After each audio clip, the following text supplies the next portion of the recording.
हाय बच्चों, कैसे हैं आप सब। उम्मीद करता हूं बहुत अच्छे होंगे। आज हम एचबीएससी का जो हिस्ट्री है 10th की, इसको कवर करने जा रहे हैं। इसमें से 3 चैप्टर हम इस वीडियो में कवर करेंगे कम से कम।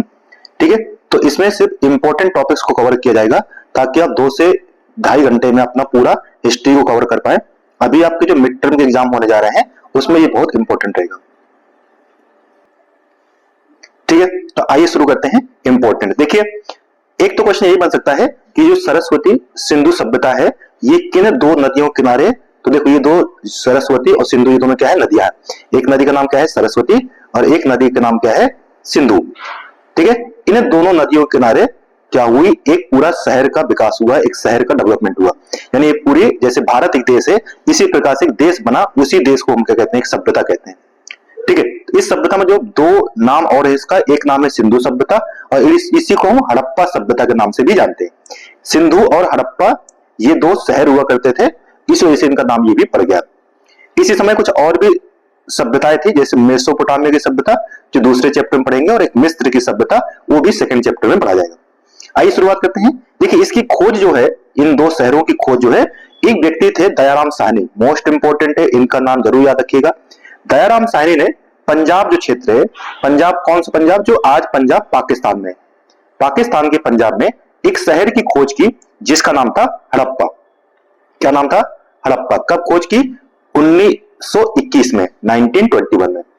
क्या नाम है, दयाराम साहनी। मोस्ट इंपोर्टेंट, दया करेंगे साहनी, दयाराम साहनी हड़प्पा पे। तो ठीक है, दया करना है किस पे, हड़प्पा के। 1921 में, 1921 में।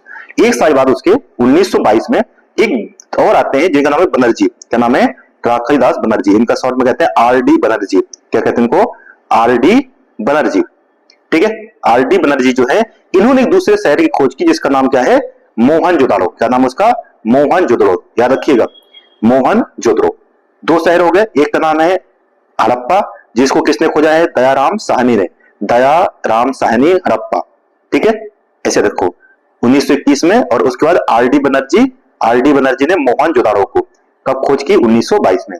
इस मोहनजोदड़ो का अर्थ होता है मृतकों का, ठीक है, मृतकों का टीला।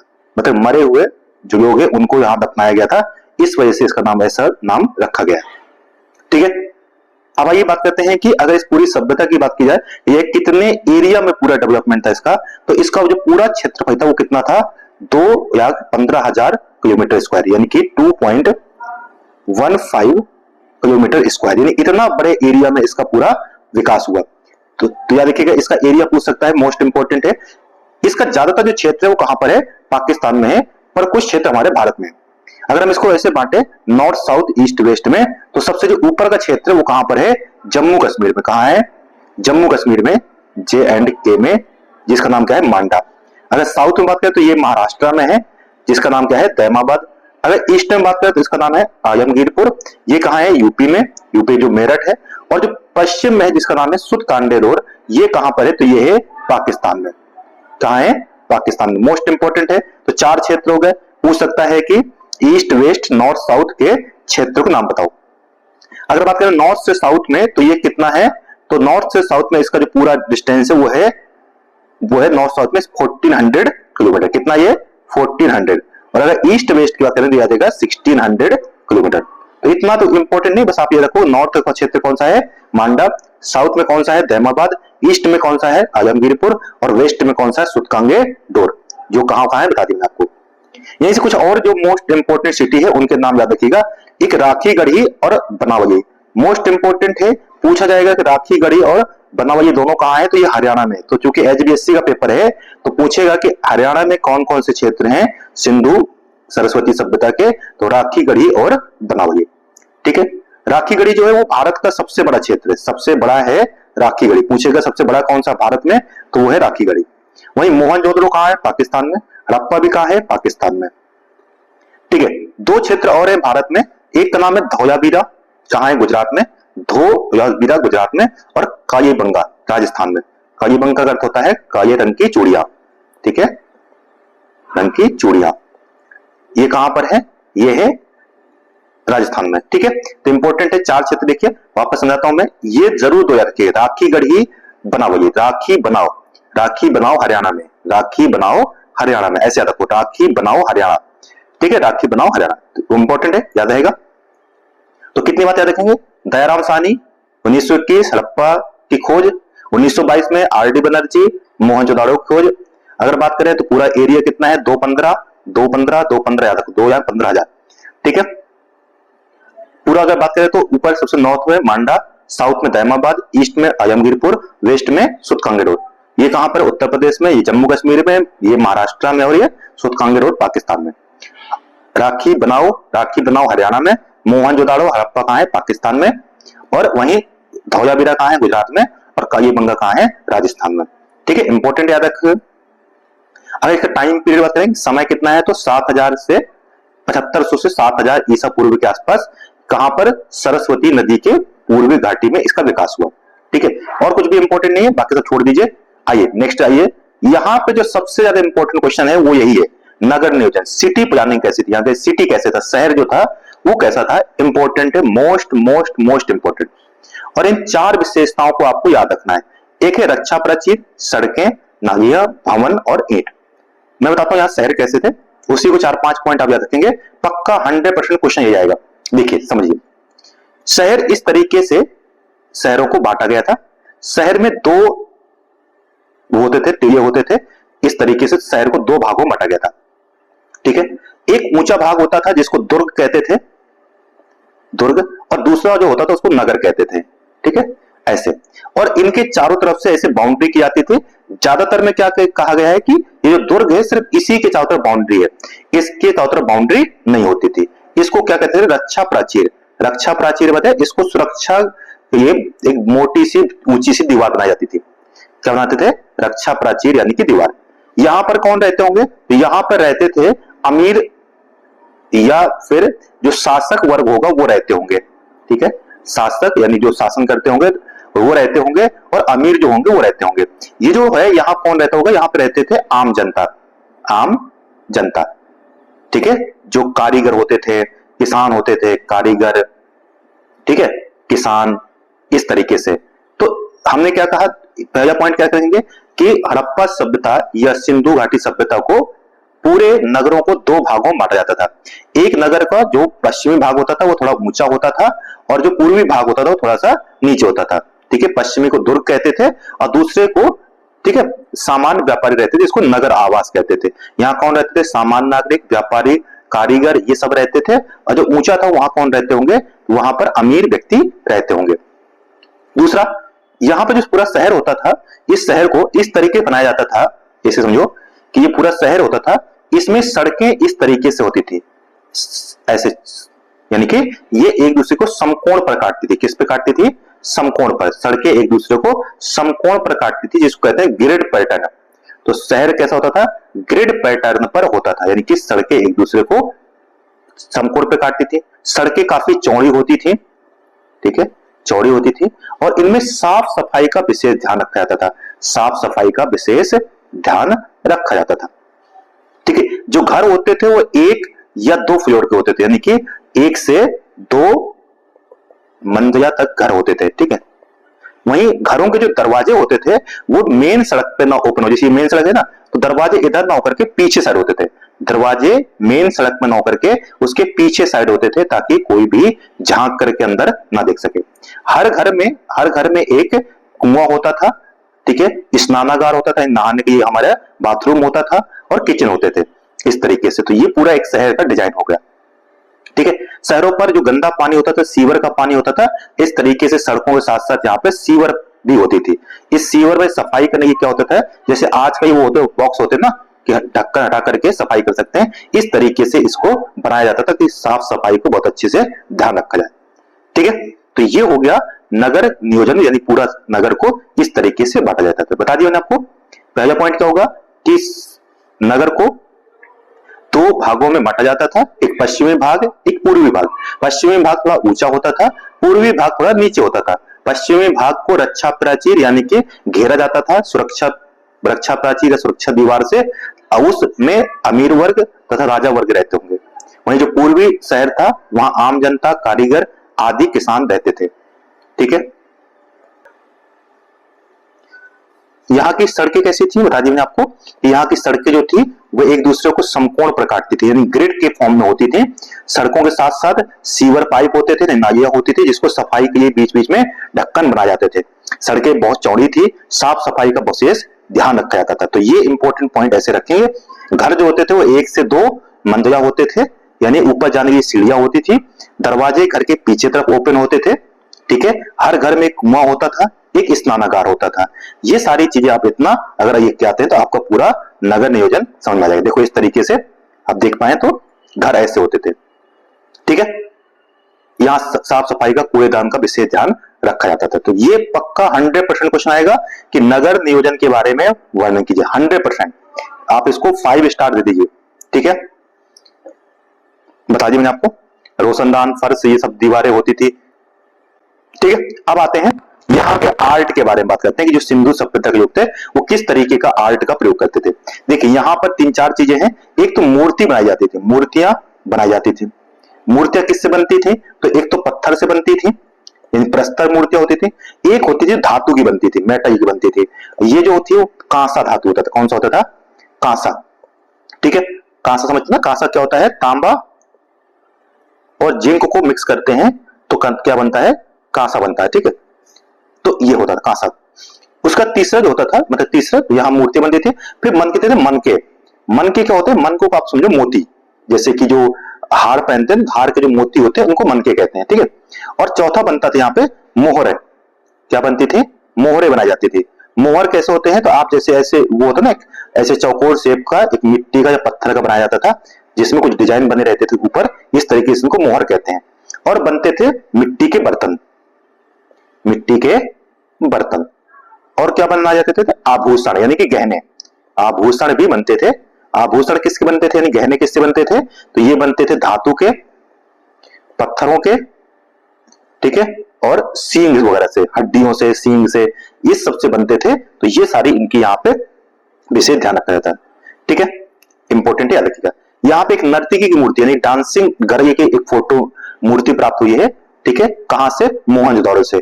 याद रखिएगा, एक नर्तकी की मूर्ति प्राप्त हुई है कहां से? मोहनजोदड़ो से, ठीक है, याद रखिएगा। और ये बनी किसकी है? तो ये बनी है कांसा से, ठीक है। वहीं एक ये दाढ़ी वाले जो एक ये है बाबा की मूर्ति प्राप्त हुई है, ये भी पुरुष का धड़ प्राप्त हुआ कहां से? हड़प्पा से। तो इंपॉर्टेंट है, ये दो याद रखिएगा, ठीक है। तो ये और यहाँ पे और क्या होता है? तो पशु जैसे कि पक्षी, भेड़, बकरी, हाथी, सुअर, बतख आदि के चित्र भी पाए गए हैं, आदि की मूर्तियां भी पाई गई हैं, ठीक है। यहाँ पे मैंने कहा कि उपकरण यानी कि हम जो गहने होते थे वो भी बनाए जाते थे, आभूषण जैसे चांदी के, तांबे के, हाथी दांत के और शंख के आदि से बनते थे, ठीक है। खेल के सामान भी पाए गए। तो इतना इंपॉर्टेंट नहीं, बस इतना याद रखिए कि यहाँ पे मूर्तियां, मनके, क्या क्या? मूर्तियां, मनके, ठीक है, मूर्तियां, मनके, मोहरे, मिट्टी के बर्तन, आभूषण, ये सब बनाए जाते थे। अब बात करते हैं यहाँ राजनीतिक जीवन। राजनीतिक जीवन मतलब कि यहाँ पे एडमिनिस्ट्रेशन कैसा था? यहाँ पे राजा होते थे, नहीं होते थे, ठीक है, या सरकार होती थी, नहीं होती थी। तो किस तरीके से इसका पूरा एडमिनिस्ट्रेशन होता था? तो देखिए यहाँ के बारे में कोई जानकारी नहीं है। यहाँ कोई सत्ता होती थी कि नहीं होती थी, यहाँ राजा होते थे कि नहीं होते थे, इसके बारे में ज्यादा कोई जानकारी हमें नहीं है।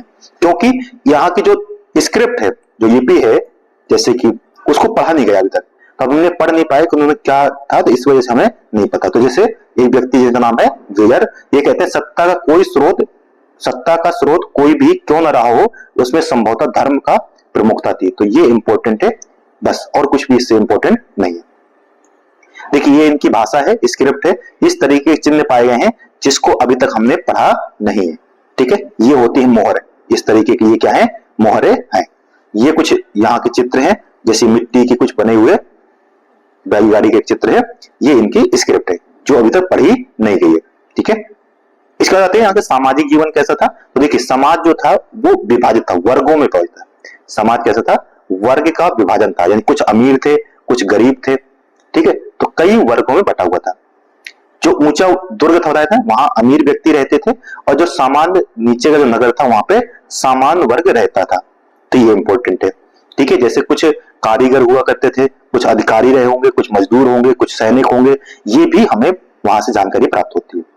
तो इतना बस याद रखिएगा कि यहाँ का जो समाज था वो कई वर्गों में बटा था, कारीगर, ठीक है, हो गया, अधिकारी हो गए, किसान हो गए, ठीक है। और यहाँ पे कुछ कारीगर पाए गए हैं, जैसे कुंभकार, मतलब किसान, कुंभकार, मिट्टी के बर्तन, बढ़ई, नाविक, श्रमिक और आभूषण बनाते थे, उन सबके यहाँ से जानकारी हमें प्राप्त होती है। ठीक है, यहाँ का भोजन कैसा था, तो ये दोनों टाइप के होते थे, शाकाहारी भी थे और मांसाहारी भी थे। जौ, गेहूं, चावल ये खाते थे और दूध, मांस और ये सब भी खाया करते थे। यहाँ पे गहने प्राप्त हुए हैं, आभूषण। इन आभूषणों में गहने बता दिया आपको। यहाँ पे आभूषण कैसे थे अभी बता देंगे आपको। यहाँ पे आभूषण पाए गए जैसे भुजबंद, हार, कंगन, अंगूठी, ये सब भी पहनते थे। यहाँ जो आदमी और औरत थे दोनों गहने पहना करते थे। ठीक है, देखिए ये कंगा होता था उस समय का, ठीक है, ये शीशा होता था जिसमें चेहरा देखा जा सकता था, और ये बच्चों का कुछ खिलौने होते थे जिसको झुंझुना कहते हैं। ठीक है, तो ये इस तरीके से देखिएगा। ठीक है, सोने, चांदी, हाथी दांत आदि से इन सब से गहने बनते थे। तो मोस्ट इंपोर्टेंट है, गहने किससे बनते थे, सोने, चांदी, हाथी दांत से बनते थे, कीमती पत्थरों से बनते थे, जैसे तो ये गहने बनाते थे। और यहां से हमें क्या मिला, कंगा हो गया, शीशा हो गया, ये भी प्राप्त हुआ है। सिंदूर भी औरतें लगाती थी, काजल, सुरमा और शतरंज का गेम यहाँ पे इंपॉर्टेंट है। देखो इस तरीके के शतरंज की गोटियां जो है वो प्राप्त हुई हैं, तो शतरंज की मोहरे प्राप्त हुए हैं। ठीक है, लोग शिकार करने के शौकीन थे और बच्चों को झुंझुने आदि से, सीटी आदि से इनको रिझाया जाता था। तो इतना इंपॉर्टेंट नहीं, यहां से कोई क्वेश्चन नहीं पूछेगा। अगर आपसे सिंपल सा क्वेश्चन आ जाए कि समाज बताओ कि सिंधु सभ्यता का समाज कैसा था, तो 3 पॉइंट। समाज, समाज वर्गों में विभाजित था। क्या था, वर्गों में विभाजित था, 1 पॉइंट हो जाएगा। ठीक है, यहां दूसरा, यहां शाकाहारी तथा मांसाहारी दोनों प्रकार के व्यक्ति निवास रहते थे। ठीक है, तो शाकाहारी भी रहते थे और मांसाहारी भी रहते थे। ठीक है, यहां पर आभूषण पुरुष और स्त्री दोनों, आदमी और औरत दोनों आभूषण पहनते थे। ठीक है, आभूषण पहनते थे। आभूषण किससे बने होते थे, आभूषण बने होते थे धातु यानी सोना चांदी, सोना चांदी। ठीक है, हाथी दांत, हाथी दांत, कीमती पत्थर, कीमती पत्थर आदि से बने होते थे। यहां पे शिकार करना, शिकार करना, ठीक है, और शतरंज खेलना प्रमुख, शतरंज ये इनके गेम थे। बच्चों का भी ये इतना था। यहाँ पे गरीब और अमीर 2 वर्ग होते, अमीर भी थे और गरीब वर्ग भी थे। गरीब जो वर्ग थे, गरीब जो थे वो कम, यानी कि अमीर और गरीब थे। जो अमीर थे वो कीमती धातु के बने हुए गहने पहनते थे, और जो गरीब थे वो कम कीमती गहने पहना करते थे। तो ये इतनी बातें आप बता देंगे, बस हो गया। यहाँ कृषक भी थे, यानी कि किसान भी थे, कुंभकार, बढ़ई, नाविक आदि सब थे। तो इतना भी बता दिया तो आपने हो गया, इसके बाद ज्यादा कुछ याद करने की जरूरत नहीं है। ठीक है, और क्या क्या पहनते थे ये समझ में आ गया। ठीक है, अब बात करते हैं यहाँ का आर्थिक जीवन कैसा था। आर्थिक यानी इकोनॉमी कैसी थी। इकोनॉमी में भी आपको 4 बात याद रखना है। ठीक है, अर्थव्यवस्था में एक तो कृषि इनका प्रमुख काम था, यानी कि खेती करना इनका प्रमुख कार्य था। खेती में गेहूं, जौ, राइस यानी कि चावल, सरसों आदि सबकी खेती करते थे। तो मुख्य इंपॉर्टेंट है, खेती करते थे। हमें कैसे पता खेती करते थे, तो एक तो हमें जोते हुए खेत के, जुते खेत के प्रमाण प्राप्त हुए, साक्ष्य प्राप्त हुए। ठीक है, एक तो जुता हुआ खेत मिला है, और एक मिट्टी का हमें हल मिला हुआ है। तो इससे हमें पता चलता है कि ये खेती करते थे। ठीक है, दूसरा, इनका दूसरा काम क्या था कि ये पशु भी पालते थे, जानवर रखते थे, पशु पालन इनका दूसरा काम था। ये भेड़, बकरी, गाय जैसे जानवर रखते थे, और इनका दूध और मांस खाते थे। तो दूध और मांस इनसे मिलता था। तीसरा इनका काम था फैक्ट्री, उद्योग, उद्योग धंधे, जैसे मनके बनाने का उद्योग था। कैसा, मनके बनाते थे, यानी बताया था मैं, मोती बनाते, जो मोती होते ना मनके। जो दूसरा ये मोहरे बनाते थे, मोहरे, आभूषण यानी गहने। ठीक है, और बर्तन, मिट्टी के बर्तन बनाने की भी इनके इंडस्ट्री थी। ठीक है, और चौथा था व्यापार। व्यापारी दूसरे देशों से व्यापार भी करते थे, जैसे मेसोपोटामिया से व्यापार करते थे। किससे? मेसोपोटामिया से, मिस्र से, इन सब से व्यापार करते थे। मेसोपोटामिया और मिस्र से व्यापार करते थे। तो इतना बात याद रखेंगे, बस हो गया। इतनी 4-5 पॉइंट छाप देंगे। 4 चीजें, खेती करते थे, पशुओं को भी पालते थे, उद्योग धंधे भी थे इनके पास, और साथ ही साथ ये क्या करते थे? व्यापार भी करते थे, दूसरे देशों से सामान आयात और निर्यात करते थे। ठीक बच्चों, अब आगे देखो। अब इसमें बताया कि यहां से हमें जो एक जगह है कालीबंगा, कहां है? राजस्थान में। वापस से याद ना, काली रंग की चूड़ियां, यहां से जुते हुए खेत के साक्ष्य प्राप्त हुए हैं। वहीं जो हरियाणा में क्षेत्र बनावली, यहां से हमें क्या हुआ है? यहां से टेराकोटा का क्या मिला हुआ है? हल मिला हुआ है, जिससे जुताई करते हैं। बताएं, यहाँ पे गाय, भैंस, भेड़, बकरी, कुत्ता, इन सबको, जानवरों को भी रखते थे। ठीक है, बाकी देखो जुता हुआ खेत, इस तरीके की जुताई की गई है। ये एक हमें हल मिला हुआ है, तो इससे समझ पा रहे हैं कि ये दराती मिली हुई है, दराती जिससे खेत काटते हैं, तो वो है।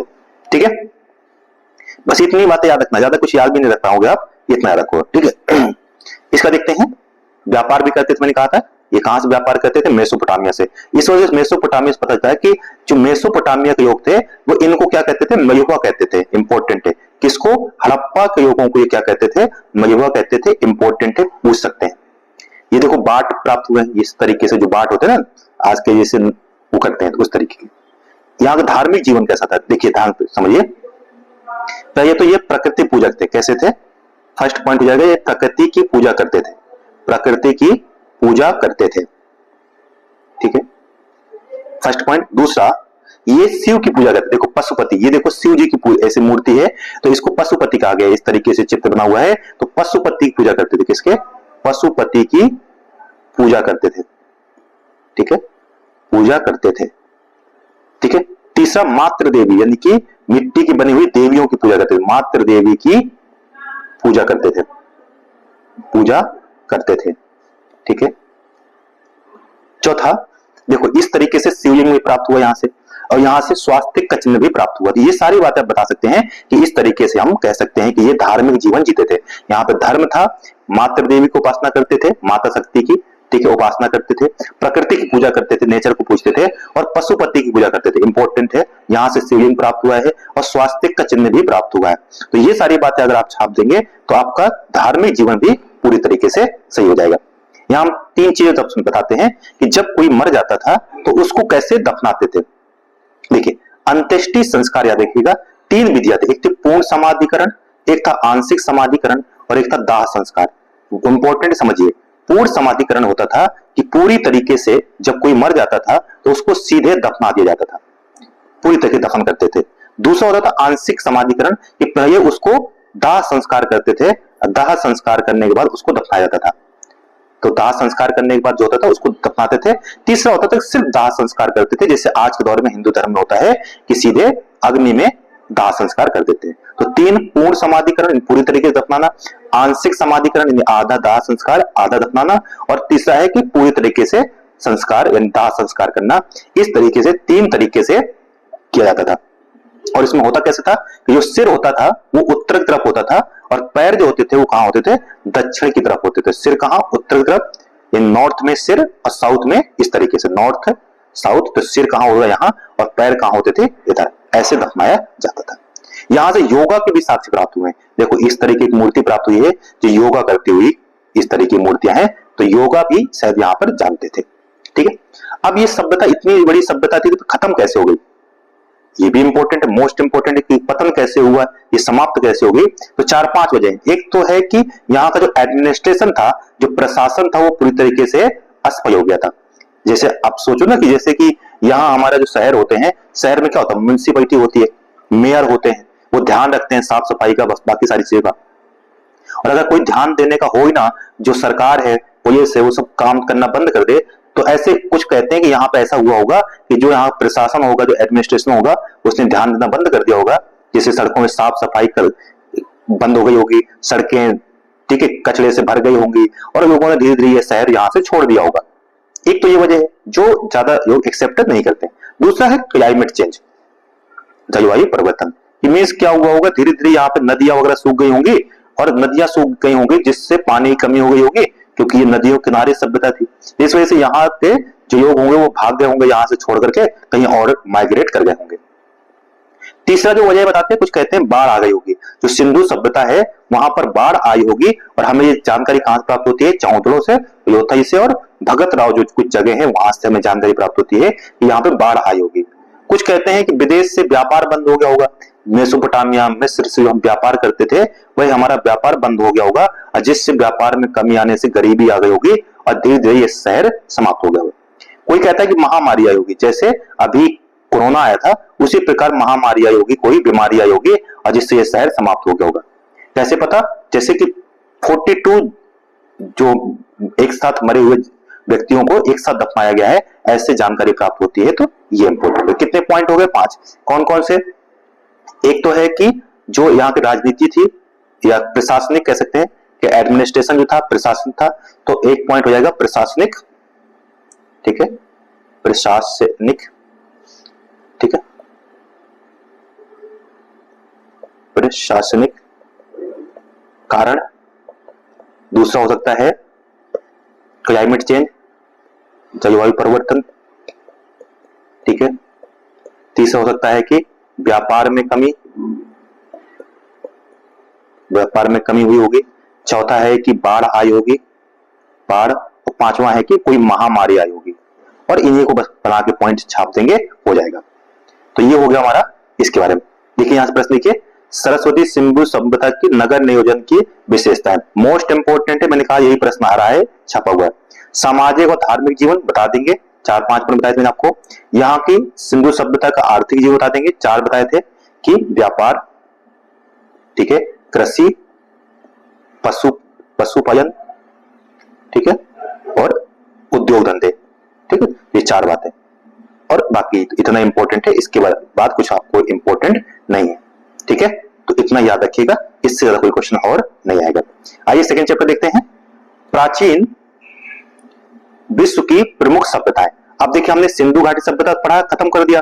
अब इसके साथ बाकी जो सभ्यता बचती है सिंधु घाटी के बाद, जैसे मेसोपोटामिया की सभ्यता, फिर है मिस्र की सभ्यता, ठीक है, फिर है चीन की सभ्यता, चीन की सभ्यता, अमेरिका की सभ्यता जिसको माया सभ्यता कहते हैं। ये बहुत सारी सभ्यताएं हैं जिनके बारे में हमें थोड़ा थोड़ा जानकारी सबके बारे में होनी चाहिए। तो आइए बात करते हैं। देखिए यहाँ पे मैं बताता हूँ कि विश्व की सभ्यताएं अगर बात करें तो ये देखिए, ये तो हमारा हो गया यहाँ पर, ये कौन सी? ये है सिंधु सरस्वती सभ्यता। ये चाइना है तो यहाँ पे इसको चीन की सभ्यता कहते हैं। यही अगर बात करें तो ये जो इराक, ईरान का क्षेत्र, इसे मेसोपोटामिया की सभ्यता कहते हैं, ठीक है, मेसोपोटामिया की सभ्यता। यही थोड़ा सा और आ जाएंगे तो यहाँ इजिप्ट है, इसको मिस्र की सभ्यता कहते हैं। यहाँ आएंगे तो ये अमेरिका, जो साउथ अमेरिका, इसे माया की सभ्यता कहते हैं, माया सभ्यता कहते हैं। और एक और यहाँ जो दक्षिण अमेरिका, साउथ अमेरिका, यहाँ पर है इंका की सभ्यता। तो नॉर्थ अमेरिका, साउथ अमेरिका, ये है माया, ठीक है, ये है इंका। और यहाँ आएंगे तो ये है चाइना, चीन की सभ्यता, ये है हमारी सरस्वती सिंधु सभ्यता, ये है मेसोपोटामिया जो इराक और ईरान का क्षेत्र है। और ये जो है ये कौन सभ्यता है? तो ये है हमारी मिस्र की सभ्यता, ठीक है। आइए शुरुआत करते हैं हम कहां से? मिस्र की सभ्यता यानी इजिप्ट की सभ्यता। जो आपने इजिप्ट के पिरामिड समझे हैं वही है इजिप्ट की सभ्यता के बारे में। ये इंपॉर्टेंट समझते हैं कि ये कौन कौन सी नदी किनारे है। तो ये जो नदी है, मोस्ट इंपॉर्टेंट पूछे कौन सी नदी किनारे है, तो एक नदी बहती है जिसका नाम है नील नदी। इस नदी किनारे इस सभ्यता का विकास हुआ। जैसे भारत में सिंधु और सरस्वती की नदी किनारे हुआ, इसी प्रकार से यहाँ पर नील नदी किनारे इस सभ्यता का विकास हुआ है, ठीक है। यहाँ का जो 2 भाग थे, यानी कि एक नॉर्थ और एक साउथ, यानी उत्तर मिस्र और दक्षिण मिस्र। इंपॉर्टेंट है, पूछेगा कि उत्तर जो मिस्र था, यहाँ की राजधानी कौन थी? बूटो, बूटो। और यहाँ का राजकीय चिन्ह क्या था? मधुमक्खी। तो बूटो यहाँ का क्या था? राजधानी थी बूटो। और यहाँ का चिन्ह क्या था? तो यहाँ का चिन्ह था मधुमक्खी। कहाँ की? उत्तर की। तो उत्तर में क्या होगा? नॉर्थ में बूटो, बूटे नॉर्थ में, और मधुमक्खी रहेगी नॉर्थ में। साउथ में है तैखेब, क्या नाम है इसका? तखेबे। और यहाँ का चिन्ह क्या था? पेपाइरस, पेपाइरस, तखेबे, पेपाइरस। तो वापस सुनते हैं 2 बातें। सभ्यता कौन सी नदी किनारे है? तो ये है नील नदी किनारे। 2 भागों में बटा था, उत्तरी मिस्र और दक्षिणी मिस्र। उत्तरी मिस्र की जो राजधानी थी वो बूटो, और यहाँ का राजकीय चिन्ह क्या था? मधुमक्खी। दक्षिणी जो मिस्र है इसका राजधानी क्या है? तखेबे, और राजकीय चिन्ह क्या है? पेपाइरस। क्या है? पेपाइरस, पेपाइरस। तो इंपॉर्टेंट है, याद रखेंगे। दो बातें, इतनी बातें अगर इसके बारे में याद है तो आपको यहां से, ठीक है। अब देखो यहां पर राजा का नाम सुनिए। एक राजा हुए जिसका नाम था मेना या मिनिश। मेना या मिनिश राजा कहां था, ठीक है। इसने मिस्र को अपने अधीन किया और एक विजेता बनकर के था, ठीक है। तो क्या नाम था इसका, मेना या मिनिश। इसी नाम पर मिस्र का नाम रहा है, ठीक है। तो मिस्र को उसने जो मेफिस को इसने अपनी राजधानी बनाई। किसको, मेफिस को। दोनों को जीता, नॉर्थ को साउथ को, और फिर राजधानी क्या बनाई इसने, मेम्फिस। मेम्फिस, ठीक है, मेम्फिस इसने राजधानी बनाई। मिस्र, इसी ने मिस्र का प्रथम राजवंश की स्थापना की। तो प्रथम राजा कौन था, याद रखना। फर्स्ट राजवंश या डायनेस्टी कौन सी थी, वो था मिनिस, या जिसका नाम है मेना। और इसने राजधानी क्या बनाई, मेम्फिस। मेम्फिस मिस्र की राजधानी। और उसी के देखो ये पिरामिड है, कहां की पिरामिड है ये, मिस्र के पिरामिड या इजिप्ट के पिरामिड कहते हैं, ठीक है। इसका देखो मिस्र के ज्ञान को दुनिया में किसने, ठीक है, तो ये जाने का फ्रांस के जो राजा थे जिसका नाम था नेपोलियन बोनापार्ट, उसने इसको महत्वपूर्ण इंपोर्टेंट कार्य किया कि जो फ्रांस की सभ्यता है उसके बारे में जानकारी पहुंचाई पूरी दुनिया में, ठीक है। अब देखिए मिस्र के बारे में जानकारी हमें कैसे प्राप्त होती है, क्या क्या सोर्स हमारे पास जानकारी के मिस्र के। तो एक है साहित्यिक सोर्स, हेरोडोटस और डायोडोटस और मेन्थो, इनमें कुछ किताबें लिखी हैं, Herodotus, Diodotus, Manetho. Herodotus, Diodotus, Manetho. फिर पिरामिड, यहां से पिरामिड से भी जानकारी प्राप्त होती है। और तीसरे है आज कई दो है, एक व्यक्ति जिनका नाम है एडोल्फ एरमान, इनकी कुछ किताबें हैं। तो इतना इंपॉर्टेंट नहीं है, बस याद रखिएगा कि पिरामिड वगैरह ऐसा क्वेश्चन, ठीक है। यहाँ के जो राजा होते थे उनको फराओ कहते थे। मोस्ट इंपोर्टेंट है कि जो यहाँ राजा होते थे उनको क्या कहते थे, फराओ कहते थे। तो ये पूछेगा कि यहाँ के राजाओं को फराओ कहते थे, राजाओं को क्या कहते थे, फराओ, ठीक है। अगर हम बात करें तो इसको तीन भागों में बांट सकते हैं, पूरे इतिहास को, यहाँ की पूरी हिस्ट्री को तीन भागों में बांट सकते हैं। एक है जिसको हम कहते हैं प्राचीन, यानी कि पिरामिड का युग, जब पिरामिड बने तब का। फिर एक था सामंतवादी युग, और तीसरा था साम्राज्यवादी युग, जिसको प्राचीन, मध्य और आधुनिक। पिरामिड, जब पिरामिड बने उसे कहते हैं पिरामिड युग, ठीक है, पिरामिड युग। फिर आगे सामंतवाद, सामंत में राजाओं का युग, ठीक है, सामंत। और तीसरा है साम्राज्यवाद, जब देश को विस्तार करने का यानी फैलाने का काम हो। तो इन तीन भागों को याद रखिएगा, क्या नाम है, पिरामिड, सामंतवादी और साम्राज्यवादी युग। इंपॉर्टेंट नहीं है फिर भी याद रखना। पिरामिड इंपॉर्टेंट है, आपसे पूछ सकता था पिरामिड थे क्या। देखो पिरामिड होते थे, जो राजा होते थे, फराव होते थे, जब वो मर जाते थे तो उनको दफनाया जाता था। तो इस युग में 6 राजवंशों ने शासन किया, और इसमें कौन कौन राजा थे, नरमेर, अट्टा, जोसेफ, ये राजा होते थे। वो सब छोड़िए, अब पिरामिड समझिए। पिरामिड त्रिभुजा आकार की समाधि होती थी। क्या होती थी, राजाओं को यहां दफनाया जाता था, यानी एक तरीके से समाधि हुआ करती थी, ठीक है। ये आज कहां है, तो मिस्र की राजधानी काहिरा जो है उसके दक्षिण में मेम्फिस नामक नगर है, वहां पर ये पिरामिड पाए गए हैं। इंपॉर्टेंट है, पिरामिड मिस्र में पिरामिड बनाने का जो काम, जो श्रेय दिया जाता है, जो उसको जिसने कंट्रीब्यूट किया इसमें, उसका नाम है इम्होटेप। इम्होटेप जो है, इन्होंने ही इन पिरामिड को बनवाया है, ठीक है। तो इतना बस याद रखिएगा और कुछ नहीं है, ठीक है। जो मिस्र के राजा होते थे वो सूर्य देवता को अपना इष्ट देवता मानते थे। मतलब अपना देवता किसे मानते थे, सूर्य देवता को। और सूर्य भगवान को खुश करने के लिए इन्होंने बड़े बड़े पिरामिड बनवाए। तो पिरामिड क्यों बनवाए हैं, सूर्य भगवान को खुश करने के लिए। इनके अंदर दफनाया किसको जाता था, तो जो इनके फराव होते थे उनको इसमें दफनाते थे। दूसरा युग था जिसको कहते हैं सामंतवादी युग, ठीक है। तो इतना बस याद रखिएगा, नाम याद रखिएगा, और कुछ इससे इंपॉर्टेंट नहीं है, ठीक है। तीसरा युग था हमारा जिसको हम साम्राज्यवादी युग कहते हैं। इस समय बहुत ज्यादा आपको कुछ याद करने की जरूरत नहीं है, ठीक है। बस इतना याद रखिएगा, 3 युगों में बांटा गया है, तीनों का नाम याद रखिएगा, ठीक है। अब आते हैं यहाँ की प्रशासन। तो मैं बताया यहाँ जो राजा होते थे उनको फराव कहते थे। दूसरा व्यक्ति होता था वजीर, ठीक है। और जो राजा होता था वो है बहुत ही ताकतवर होता था, और उसके पास पूरी ताकत होती थी, वो जो चाहे वो कर सकता था, यानी अपने मर्जी से कुछ भी कर सकता था। फराव को वहां की जनता देवता के रूप में मानती थी, यानी भगवान का भेजा हुआ देवदूत के रूप में माना जाता था। दूसरा होता था वजीर। वजीर जो होता था वो राजा का सिपाही या सेनापति होता था, जो इसके कामों में सहायता करता था, ठीक है। तीसरा सेना का संगठन होती थी, के बाद एक सेना होती थी, ताकि अगर कोई आक्रमण करता है, अटैक करता है, तो उससे निपटा जा सके। तो तीसरा कौन होगा, सैन्य, सेना, ठीक है। चौथा होता था परिषद। परिषद यानी जैसे आज हमारे यहाँ पार्लियामेंट होती है, संसद होती है, उसी प्रकार से एक परिषद होती थी जहां पे सभी मंत्री वगैरह बैठा करते थे और वहीं पर सारे नियम कानून जो होते थे बनाए जाते थे। ठीक है, तो परिषद यानी कि इसको हम कह सकते हैं मंत्री परिषद। ठीक है, इसको क्या कहते थे? इसको सारू कहा जाता था। क्या कहते थे इसको? सारू। इंपॉर्टेंट है, याद रखना कि जो परिषद होती थी उसको सारू कहते थे। ठीक है, यह राजा को एडवाइस करते थे क्या करना चाहिए क्या नहीं करना चाहिए। एक प्रांत होते थे, प्रांत में जैसे आज पूरा देश होता है और देश में राज्य होते हैं, वैसे ही उनको भी उस समय भी कुछ राज्य हुआ करते थे, इसको प्रांत कहते थे। फिर स्थानीय शासन होता था, जो गांव होता है, स्थानीय शासन भी गांव वगैरह भी होते थे। और न्याय व्यवस्था का मेन कौन होता था? फराव ही होता था, जो कोई भी न्याय करता था सभी को न्याय देता था। फराव ही मुख्य क्या करता था? न्याय करता था सभी के साथ। इतना रखिएगा। यहाँ पे अर्थव्यवस्था जैसे मैं पीछे बताए वही यहाँ पे वही था कि एक काम तो क्या था? कृषि यानी कि खेती, खेती करना यहाँ का प्रमुख काम था। ठीक है, उसी प्रकार दूसरा काम क्या था? पशु पालते थे और दूसरा उद्योग धंधे करते थे, जैसे बताया ना, पत्थर काटना, गहने बनाना, बर्तन बनाना, ये सब बनाना, नाव बनाना, जहाज बनाना, ये सारे काम किए जाते थे। तो जो पीछे पड़ा था सिंधु घाटी सभ्यता में सेम वही, यहाँ पे भी गाय, भेड़, बकरी, बछड़ा इन सबको जानवर रखते थे।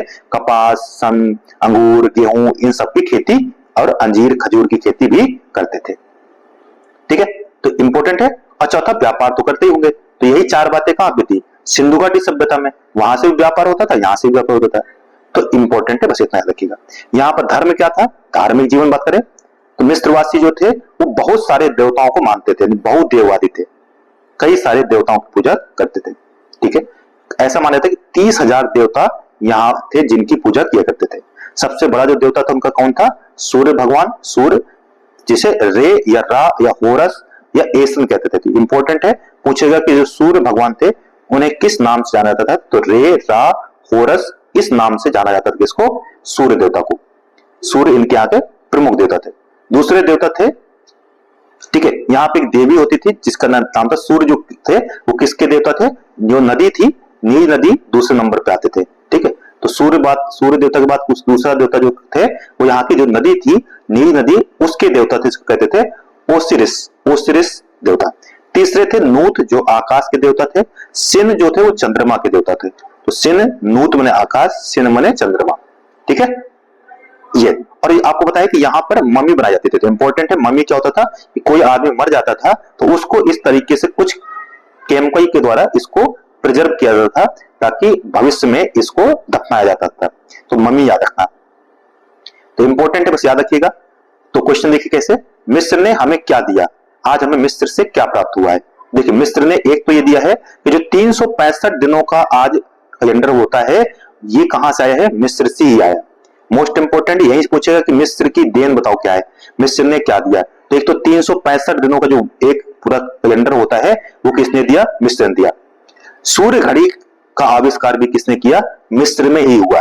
ठीक है, यहां पर कई सारे औषधि विज्ञान में बताया, मम्मी बनाने की जो सिस्टम था, मम्मी बनाने का जो ज्ञान था वो कहां से आया? मिस्र से ही आया। यहाँ पर 600 दवाइयों के बारे में जानकारी प्राप्त होती है। तो कई सारी बीमारियों के दवाइयां जो है वो यहाँ बनाए जाते थे। एकेश्वरवाद यानी एक ही ईश्वर को भगवान मानने का सिद्धांत भी कहां से आया हमारा? वो है मिस्र से। तो मिस्र में एक ही भगवान को पूजने का प्रावधान था, इंपॉर्टेंट था। तो ये मोस्ट इंपॉर्टेंट है जहां से पूछा जाएगा। मिस्र की सभ्यता किस नदी किनारे है? तो नील नदी किनारे। इंपॉर्टेंट है।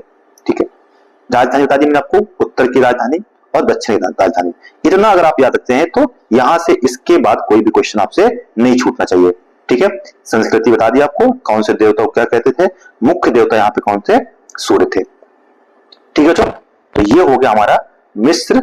यहाँ के राजा क्या कहते थे? फराव कहते थे। ठीक है, और फराव, ठीक है, आगे आइए। अब हमारी नेक्स्ट सभ्यता जो है वो है मेसोपोटामिया की सभ्यता। कौन सभ्यता है? मेसोपोटामिया की सभ्यता।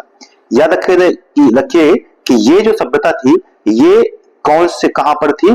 तो जो दो नदियां हैं, एक नदी का नाम है दजया और एक का नाम है फरात। इन दो नदियों के किनारे ये सभ्यता थी। आज जो इराक है, इराक का जो क्षेत्र है, वहां पर ये सभ्यता का विकास हुआ। तो याद रखिएगा कि जो दो नदियां हैं, एक का नाम है दजया और एक का नाम है फरात। मेसोपोटामिया में 3 क्षेत्र थे, एक था सुमेरियन, सुमेरियन सभ्यता, बेबीलोनियन सभ्यता, असीरियन सभ्यता, ये 3 सभ्यताओं का विकास हुआ है कहां पर?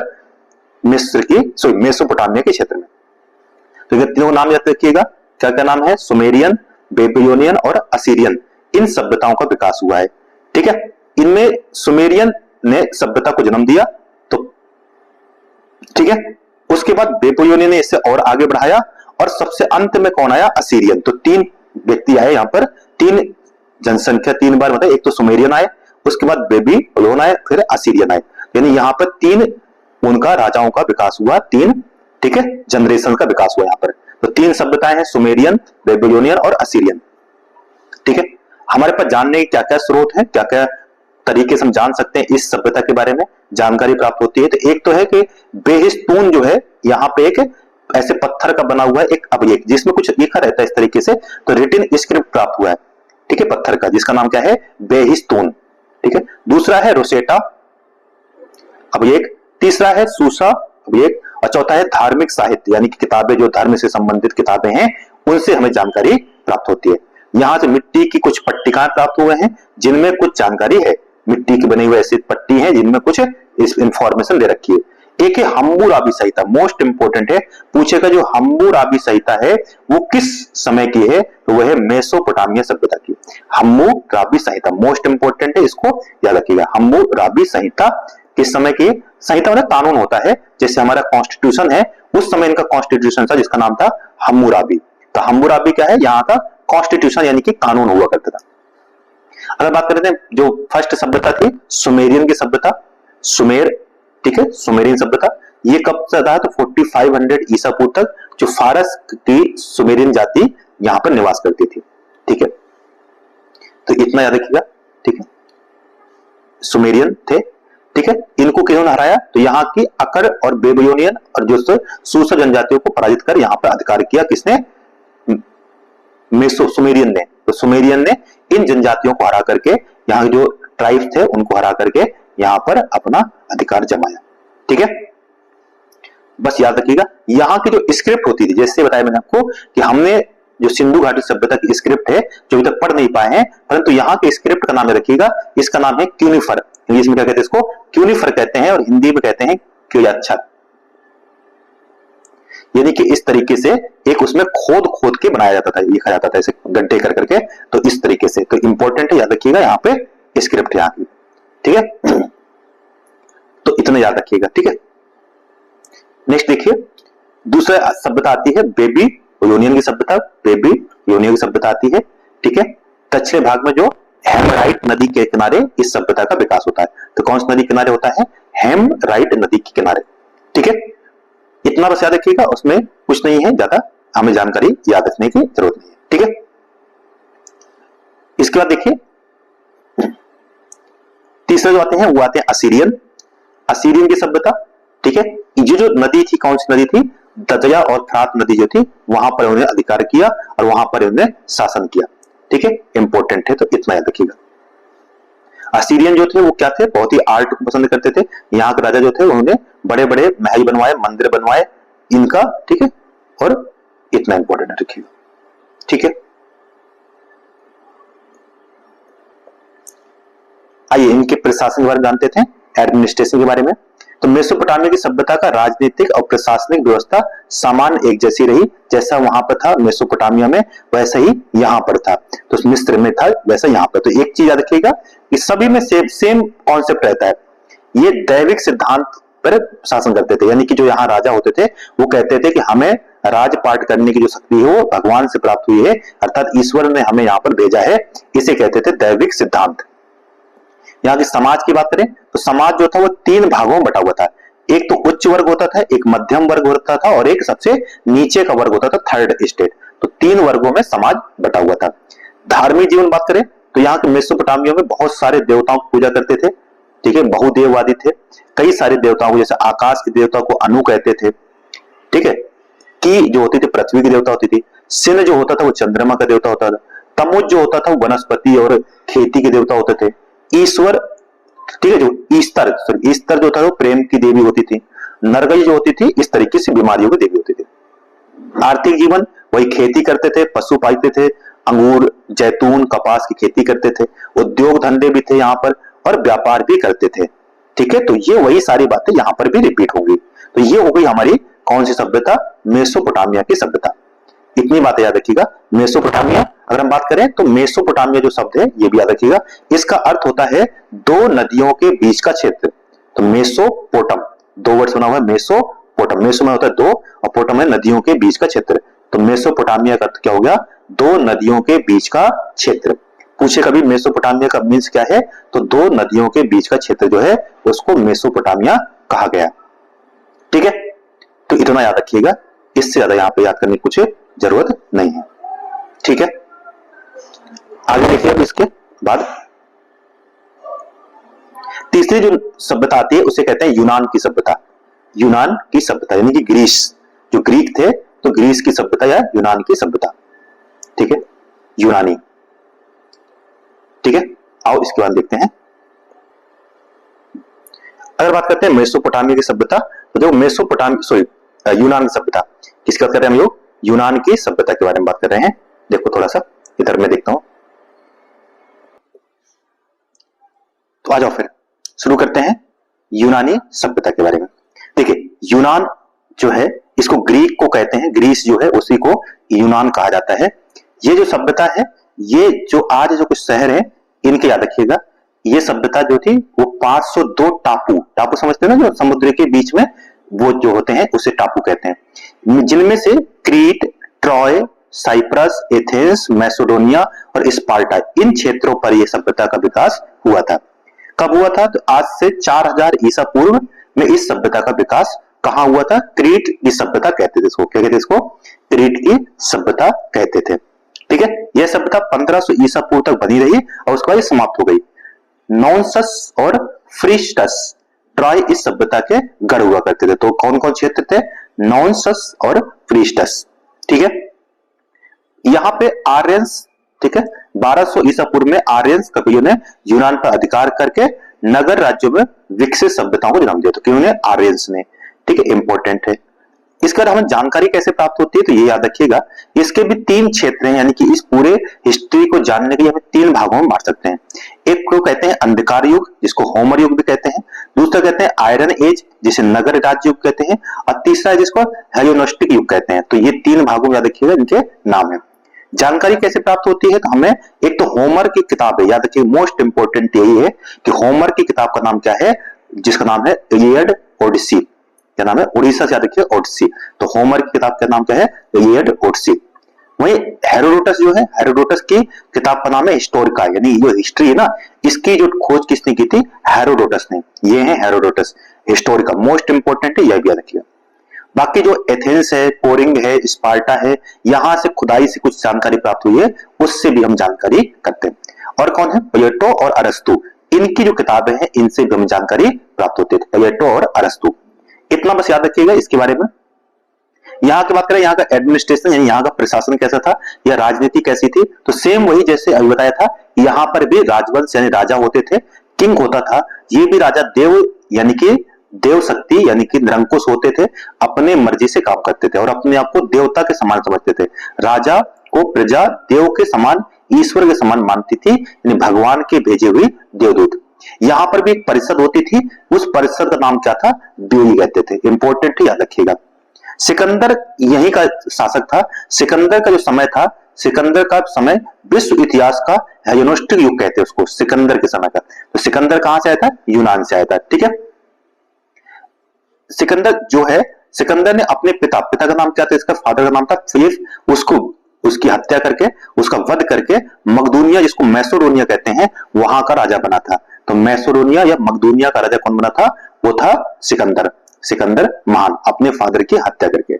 यहाँ पर जो 3 प्रकार के नागरिक होते थे, यानी यहाँ भी 3 भागों में बटा था। एक आजाद यानी स्वतंत्र नागरिक होते थे, जो किसी के भी गुलाम नहीं होते थे।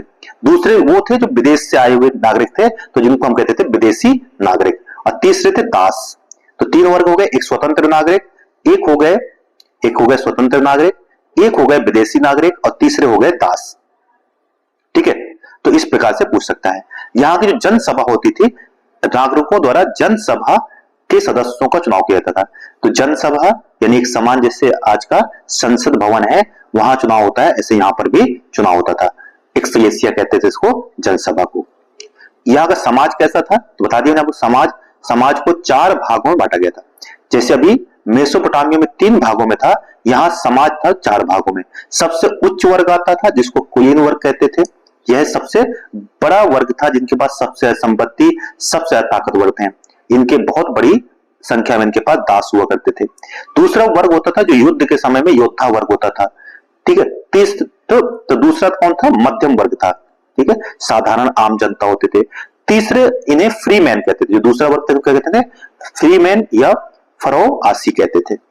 ये वर्ग जो था वो व्यापार करता था, वाणिज्य करता था, आदि करता था। तीसरा वर्ग जो था स्वतंत्र नागरिक होते थे जिनको थीस्ट कहते थे, कहते इनको थीट से। और चौथा कौन से थे, दास थे। तो 4 वर्ग हो गए। कौन कौन से 4 वर्ग हो गए, एक तो हो गया कुलीन वर्ग, दूसरा हो गया व्यापारी या मध्यम वर्ग कह सकते हैं इनको, मध्यम वर्ग। तीसरा हो गया स्वतंत्र नागरिक और चौथे हो गए स्वतंत्र नागरिक और चौथे कौन हो गए, दास। तो चौथे हो गए दास। तो इस तरीके से ये 4 वर्गों में पूरे समाज को बांटा जाता था। यही अगर बात करें व्यापार की तो यहां पर वही यूनान आर्थिक दृष्टि से काफी मजबूत था, यानी काफी समृद्ध, काफी अमीर सभ्यता थी, ठीक है। यहां पर दूर दूर से व्यापार करते थे, इन दूसरे देशों से भी यहां पर व्यापार होता था। मिट्टी के बर्तन और धातु के बर्तन बनाए जाते थे, अस्त्र शस्त्र फर्नीचर ये सभी बनाया जाता था। यहाँ पर पहाड़ों में सोना और चांदी आदि की खुदाई की जाती थी और खेती यहाँ पर ज्यादा प्रमुख ध्यान नहीं दिया जाता था। इंपॉर्टेंट है, हमने देखा कि बाकी सभी सभ्यताओं में खेती इंपॉर्टेंट था, बट यहाँ पर कृषि खेती बहुत ज्यादा इंपॉर्टेंट नहीं था। ये 3-4 बातें जो हैं इनके बारे में हमें याद रखना है, ठीक है। धार्मिक जीवन याद करना है तो वही बहुदेववादी थे, वहां भी याद था। यहाँ पर भी बहुत सारे देवताओं की पूजा करते थे, ये मूर्ति की पूजा करते थे, प्रकृति की पूजा करते थे, जानवरों की पूजा करते थे, भूत प्रेत पर विश्वास करते थे। और मुख्य देवी देवता जैसे आकाश के देवता को जियस कहते थे, सूर्य के देवता को अपोलो कहते थे, हरमस जो होते थे वो व्यापार के देवता होते थे, और पीसीडॉन समुद्र के देवता, मार्स युद्ध का देवता, डेमीटर जो होते थे वो अन्न की देवी होती थी। इस प्रकार कह सकते हैं बहुत सारी देवी देवताओं की पूजा करते थे। तो ये मत याद रखना, सभी के नाम तो याद नहीं रहेंगे, बस याद रखो कि ये बहुत देववादी थे, यानी एक से ज्यादा देवताओं की पूजा करते थे, प्रकृति की पूजा करते थे, जानवरों की पूजा करते थे और भूत प्रेत में विश्वास करते थे। तो कभी आ जाए कि यूनानी सभ्यता जो है उसके धार्मिक जीवन के बारे में बताइए, तो ये 3-4 बातें आपको याद रखनी है, ठीक है। इसका बताइए रोमन सभ्यता। रोम जो है रोमन सभ्यता, यह जो रोमन सभ्यता है यह 1000 ईसा पूर्व के, ठीक है, लगभग जो था रोम एक छोटा सा गांव हुआ करता था। कहां होता था, तो जो इटली है यहां पर टाइबर नदी किनारे 7 पहाड़ियों से घिरा हुआ ये बसा हुआ था। तो इंपॉर्टेंट बस यही पूछिएगा कि 7 पहाड़ियों से बसे हुए शहर को कौन सी सभ्यता विकास हुआ, तो यहां पर रोमन की सभ्यता। कौन सी नदी किनारे, टाइबर नदी किनारे। इस वजह से इसको 7 पहाड़ियों का नगर भी कहा जाता था, 7 पहाड़ियों का नगर भी कहा जाता था। यहाँ पर जो एस्टुकस जाति के लोग थे जो वहां पर निवास करते थे। देखिए ये बहुत बड़ा चैप्टर है, इस वजह से इस चैप्टर से वैसे बहुत कठिन क्वेश्चन नहीं आएंगे, बहुत ही आसान से आएंगे जो आप इनको आराम से कर पाओगे। बस आपको हर टॉपिक से 2-2, 3-3 बातें पता होनी चाहिए। यहां पर भी हम 4 भागों में बांट सकते हैं, एक राजतंत्र का समय है, एक गणतंत्र का, एक सैनिक अधिनायकों का टाइम है और एक साम्राज्यवाद का समय है। तो ये 4 नाम याद रखिएगा कि इन चारों से पूछा जा सकता है कि इनको समय, किस समय को, इतिहास को कितने भागों में बांटकर समझा जा सकता है, ठीक है। इसके बाद देखिए कि जो रोम था, इस युग में रोम में अनेक सड़कें, नहर पुल बनाए गए, इंपॉर्टेंट है। रोम को सुंदर भवन और मंदिर बने, ठीक है। अगस्टस के समय है, अगस्टस के समय को रोम का स्वर्ण युग कहते हैं, इंपॉर्टेंट है। अगस्टस, इन्हीं के नाम पर एक महीने का नाम है अगस्त। अगस्त जो है वो अगस्टस के नाम पर है, इसी को महत्वपूर्ण माना गया है रोम के, ठीक है। बाकी तो रोम की सभ्यता को जानने कैसे हैं, तो 12 पट्टिकाएं हैं, रोम के पुरोहित जो होते हैं उनसे जानकारी प्राप्त होती है और यहाँ की रचनाएं जो है उनसे हमें जानकारी प्राप्त होती है। ये देखिए रोमन के सिक्के हैं, ठीक है। और रोम के देवता हैं जिनको कहते हैं जुपिटर। तो जुपिटर कौन थे? रोम के देवता होते थे। और ये रोमन सिक्के हैं जहां पर इस तरीके के राजा बने हुए हैं। ठीक है, तो बस इतनी जानकारी आपको याद रखना है। यहाँ की जो जानकारी याद रखना है कि यहाँ का जो समय था, यहाँ की प्रशासन कैसी थी, तो रोम जो थी वो गणतंत्र थी। गणतंत्र यानी रिपब्लिक, जैसे भारत है ना, यानी यहाँ पर चुनाव होता था। ठीक है, सीनेट के हाथों में ताकत होती थी। ठीक है, और बस इतनी बातें यहां से याद रखिएगा, सब कुछ इसको में याद नहीं रहेगा। यहाँ आर्थिक अर्थव्यवस्था वही है, व्यापार, कृषि, खेती। यहाँ का प्रमुख काम क्या था? खेती और पशुपालन। यहाँ अंगूर, गेहूं, जैतून आदि खेती करते थे। ये व्यापार भी करते थे दूसरे देशों से, भारत जैसे देशों से भी व्यापार होता था। सोने, चांदी, तांबा आदि के आभूषण बनाए जाते थे, यानी उद्योग धंधे होते थे। वही बात सब जगह रिपीट हो रही है। यहाँ का समाज भी था, यहाँ परिवार जो था वो प्रमुख था। परिवार संयुक्त होते थे, यानी कि एक साथ कई सारे परिवार एक साथ रहते थे। ठीक है, रोम के निवासी भी जो थे ये भी क्या करते थे? बहुत सारे देवताओं की पूजा करते थे। ये प्रकृति की पूजा करते थे। जैसे यहाँ के देवता जुपिटर होते थे, जिनको शांति का देवता, मार्स जो होते युद्ध के देवता, और वीनस जो होती थी यहाँ की प्रेम की देवी, वेस्टा जो होती थी वो अग्नि की देवी, और अपोलो जो होते थे यहाँ संगीत के देवता। जबकि अभी हमने देखा तो वहां पर जो अपोलो थे वो सूर्य देवता थे, पर यहाँ पे किसके देवता है? संगीत के देवता है। तो बस इतना यहाँ पे बारे में जानकारी याद रखिएगा। ठीक है, अब आते हैं हम चीन की सभ्यता। चीन की जो सभ्यता है इसके बारे में देखिए। चीन की सभ्यता के बारे में, चीन की सभ्यता एक प्राचीन सभ्यता है। इस सभ्यता का विकास जो है वो 3000 ईसा पूर्व के आसपास हुआ। कहां पर हुआ? तो एक नदी है वांगहो और वांगहो और सिंक्यांग, ये तीन नदियां, सिक्यांग, वांगहो और वांगहो, ये तीन नदियों के किनारे आसपास के क्षेत्र में चीन की सभ्यता का विकास हुआ है। ठीक है, यहाँ के जो इतिहासकारों के अनुसार जो फू सी चिन यहाँ का प्रथम सम्राट था। तो कौन था प्रथम सम्राट? फूसी चीन। फूसी चीन के नाम पर ही चीन नाम पड़ा है। तो यहाँ का प्रथम सम्राट था, फर्स्ट किंग था यहाँ का। ठीक है, दूसरी, जो इन नदियों में बाढ़ आया करती थी बार बार, तो इस वजह से चीनी लोग इन्हें विपत्ति का कारण मानते थे। ठीक है, और चीन की सभ्यता जिन नदियों किनारे है यहाँ पे बाढ़ आती थी, इस वजह से इनको विपत्ति का कारण मानते थे। चीन का जो दूसरा प्रमुख शासक था उसका नाम था सेन नुंग। सेन नुंग। चीनियों को खेती करना इन्हें सिखाया था। तो चीनियों को खेती करना किसने सिखाया था? सेन नुंग ने। तो यह इंपॉर्टेंट है, याद रखिएगा। ठीक है, तीसरा जो यहाँ का शासक था जिसका नाम था वांग टी। वांग टी, ठीक है, इसका इंपॉर्टेंट है, इसने महासम्राट की उपाधि धारण की थी। महासम्राट की उपाधि धारण की थी। ठीक है, यहाँ पर बहुत सारे लोगों ने शासन किया, जैसे हासिया वंश, शान वंश, चाउ वंश, चिन वंश, हान वंश, तान वंश, ये सभी चीन के ही यहाँ पे वंश हुए, राजा हुए। ठीक है, चीन की सभ्यता को जानने का हमारे पास जानकारी जैसे कैसे होती है? एक तो यहाँ की बहुत सारी कहानियां हैं, पौराणिक कहानियां। जैसे भारत में भी बहुत सारी धार्मिक कहानियां होती हैं, ऐसे यहाँ पर भी बहुत सारी कहानियां फेमस है। यहाँ एक व्यक्ति हुए जिनका नाम था कन्फ्यूशियस। इंपॉर्टेंट है, याद रखिए। इनकी किताब का नाम है भूचिंग व भीचिंग। तो इनकी किताबें हैं भूचिंग और भीचिंग। कन्फ्यूशियस की किताबें हैं, इनसे भी हम जानकारी प्राप्त होती है। यहाँ पत्थर के बहुत सारे अवशेष प्राप्त हुए हैं, हड्डियों के बने हुए अवशेष प्राप्त होते हैं, मिट्टी के जो बर्तन है, मृद भांड जो है, उनसे जानकारी प्राप्त होती है, जिससे हम ये जान पाते हैं। ठीक है, यहाँ जो चीन के अगर हम बात करें, यहाँ का प्रशासन जो था, राजा को चीन में वांग कहा जाता था। क्या कहते थे? वांग। तो वांग कौन होता था? चीन का राजा होता था। इंपॉर्टेंट, याद रखिएगा। वांग किसको कहते थे? यहाँ के राजा को कहते थे। वह सबसे बड़ा न्यायाधीश, यानी कि सबसे बड़ा यहाँ का अधिकार, जज होता था। तो जज कौन होता था? राजा ही सबसे बड़ा जज होता था, जिसको वांग कहते थे, वांग। और वही सबसे बड़ा पुरोहित होता था। वह अपनी मर्जी से काम करता था, मनमर्जी थी।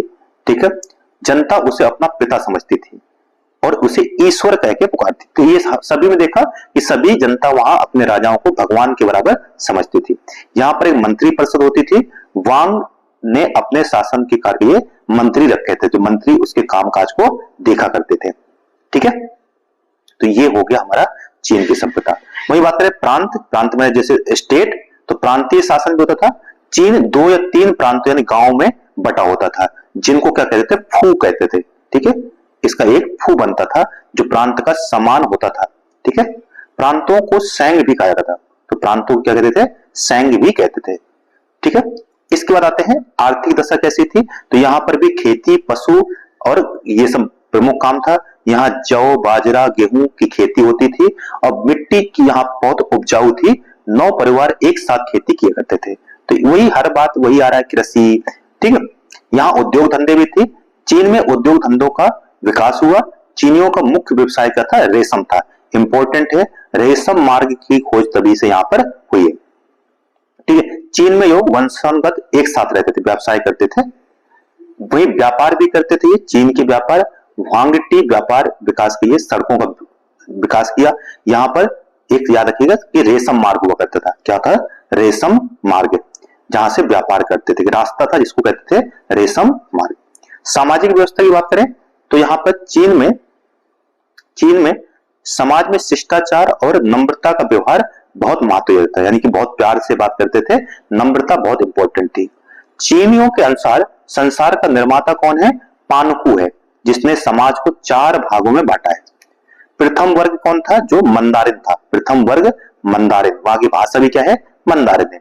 इसमें कौन आते थे? जो विद्वान होते थे, टीचर होते थे, ये सबको आता था फर्स्ट कैटेगरी।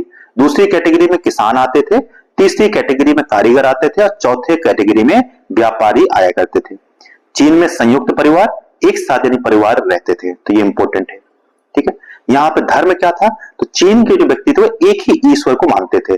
चीन में विद्वान एकेश्वरवादी और बहुदेववादी यानी कह सकते हैं दोनों टाइप के थे। एक ईश्वर की पूजा करते थे और बहुत सारे ईश्वर की कुछ पूजा करते थे।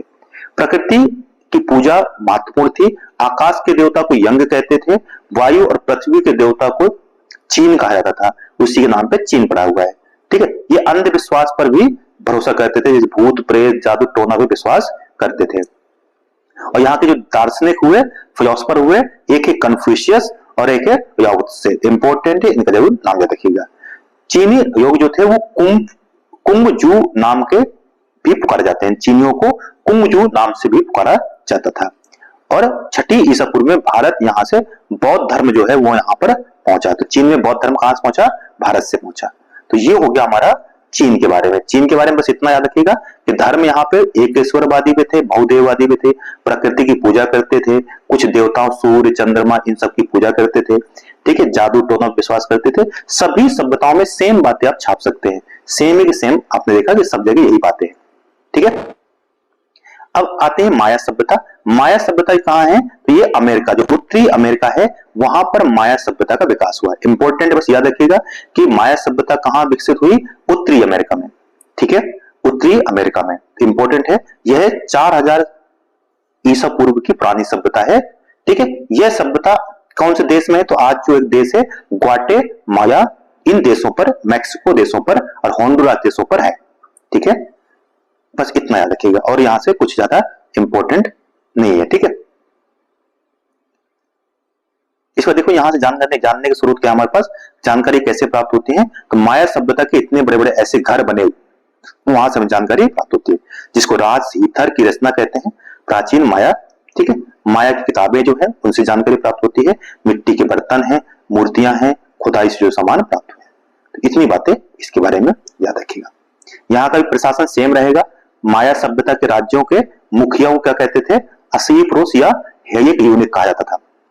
ठीक है, इसका पद क्या होता था? अनुवांशिक, यानी राजा का बेटा ही राजा बनता था। ठीक है, वहीं एक यहाँ पे क्या होता है, इसके अधीन अन्य शहर के सरदार होते थे, जो छोटे छोटे शहरों में सरदार होते थे, जिनको बाता बोप कहते थे। तो इतना याद रखिए, बाता बोप के अधीन थे, परंतु बाता बोप के किसी भी कार्य को रोक सकने की जरूरत करते थे। ठीक है, तो वैसे इतना कुछ याद नहीं रखिए। एक वर्ड होता था बाता बोप, जो अपने शहर के शासन का जिम्मा और देख रेख का काम करता था। बाता बोप होते थे। बाता बोप क्या होते थे? सरदार होते थे, जो शहरों की सुरक्षा का काम देखते थे। यहाँ का सांस्कृतिक और धार्मिक जीवन बात करें तो माया सभ्यता का जो पंचांग था वो 3114 ईसा पूर्व में शुरू किया गया था। तो 3114 ईसा पूर्व में यहाँ जो पंचांग था, जो कैलेंडर था, वो शुरू हुआ था। इसमें ठीक है, यह जो पंचांग था हर 394 वर्ष में बागतुन नाम के एक समय का अंत माना जाता है। यानी कि एक समय, यानी एक पूरा जो वर्ष है वो एक 394 साल बाद एक पूरे डिकेड का अंत हो जाएगा। ठीक है, यहाँ चित्रकारी करना, मुखौटे बनाए जाते थे, पूजा, उनकी पूजा चबूतरों पर बने मंदिरों में की जाती थी, देवताओं को शासक वर्ग अपने पूर्वज मानते थे। तो ये इंपॉर्टेंट सी बातें इस सभ्यता के बारे में याद रखिएगा। ठीक है, यहाँ का आर्थिक जीवन कैसा था, तो यहाँ पर वही कृषि पशु करते थे, गेहूं जौ चना खेती करते थे, पशु भी पालते थे, बकरी भेड़ ये रखे थे। ठीक है, नाव, सूती वस्त्र, टोकरियां बनाते थे, तलवार बनाते थे, आभूषण बनाते थे, दूसरे देशों से व्यापार भी करते थे, यहाँ किसानी होती थी, वही सब चीजें हैं। ठीक है, और कच्चे घरों में रहते थे जिन्हें ना कहा जाता था। चौड़ी सड़कें बनाई जाती हुई थी जो स्कैब या स्कैवोप के नाम से जानी जाती थी। सड़कों क्या कहते थे, स्कैब या स्केओप। तो ये कोई हमारी इस सभ्यता के बारे में जितनी बातें हमें जाननी चाहिए थी। कौन सी सभ्यता, माया सभ्यता के बारे में। तो देखिए सारी सभ्यताएं हमने फटाफट समझी हैं, सभी में सेम बातें हैं, ज्यादा कुछ अंतर नहीं है, बस थोड़ा थोड़ा हर एक उसमें आपको याद रखिएगा। ठीक है, ठीक बच्चों, तो हमने ये 2 चैप्टर खत्म कर दिए। ये चैप्टर बहुत बड़ा था, बाकी चैप्टर जो है वो छोटे हैं। तो अगर आपको ये पसंद आया है तो सब्सक्राइब कर दीजिएगा, शेयर जरूर कर दीजिएगा। अगर आप थोड़ा मोटिवेट करेंगे तो मैं ऐसे सभी चैप्टर के हिस्ट्री, ज्योग्राफी और ठीक है सबकी बना करके साइंस और मैथ की भी वीडियो आते रहेंगे। ठीक है, तो जय हिंद, धन्यवाद। सब्सक्राइब जरूर कर देना और कमेंट में बताना कि और क्या कर सकते हैं। ठीक है, तो बाय।